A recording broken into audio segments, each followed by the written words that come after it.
Claudine, locale per palati fini e buongustai, dove si mangia, si beve e si respira bird, Collio e Quay. Sono Claudia Zano e vi aspetto con le mie specialità. Cosa aspettate? Claudine, food, wine, music e sei in pole position.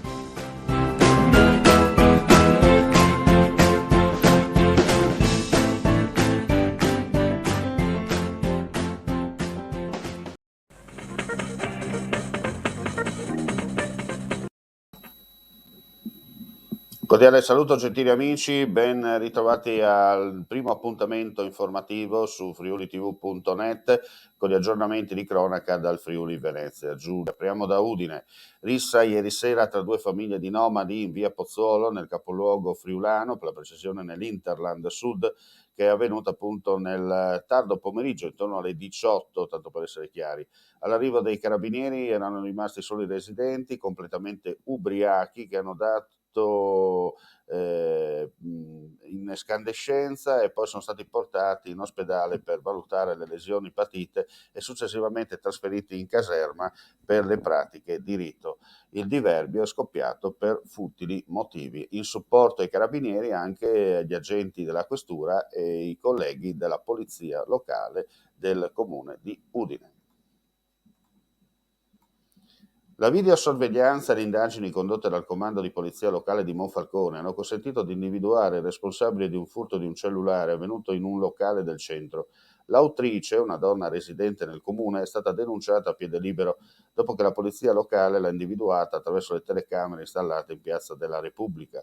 Il proprietario del cellulare l'aveva lasciato incustodito per qualche minuto sul tavolino esterno del locale. Accortosi della dimenticanza, ha provato a chiamare il proprio numero, ma risultava già spento. Immediata la denuncia sporta al comando della polizia locale, che ricevuta la stessa esaminava al setaccio le telecamere poste nel centro cittadino che inquadravano l'autrice del furto. Sotto il coordinamento della Procura della Repubblica di Gorizia, gli operatori provvedevano alla perquisizione domiciliare, recuperando il telefono che è stato restituito al legittimo proprietario. Ed ora cambiamo argomento, parliamo del patto di stabilità, 160 milioni in più per il sistema Friuli Venezia Giulia. Andiamo a sentire le parole dell'assessore regionale alle finanze Barbara Zilli. Assessore Zilli, approvato oggi dalla Giunta regionale la stabilità, la legge di stabilità. Quali sono le caratteristiche principali di questa manovra? È una manovra ricca di risorse perché garantiamo 160 milioni in più rispetto alla finanziaria per il 2021 ed è una manovra che ha ampia attenzione per i settori più competitivi del nostro sistema regionale, in particolare la sanità, con una dotazione finanziaria superiore nettamente rispetto all'anno scorso per far fronte alla pandemia e alle esigenze legate anche alla ripresa delle attività, e poi al sociale. Penso soprattutto all'attenzione alla famiglia, al mondo del lavoro e delle attività produttive. Dopo il voto unanime da parte del CAL nella giornata di ieri, adesso l'analisi verrà fatta dalle commissioni in Consiglio regionale e siamo fiduciosi che da qui all'Aula possa arricchirsi ulteriormente di proposte e contributi. E ora cambiamo argomento e parliamo di ambiente con il prossimo servizio dedicato alle, per la precisione, alle riserve naturali del Friuli Venezia Giulia.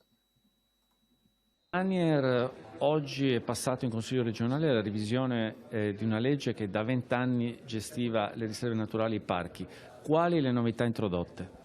Sì, in realtà sono addirittura 25 gli anni dall'entrata in vigore della legge 42 del 96, una legge che andava a definire i soggetti e le modalità di costituzione dei parchi regionali, delle riserve naturali, dei parchi comunali. Quindi il sistema delle aree protette inteso proprio come soggetti anche gestionali delle aree protette.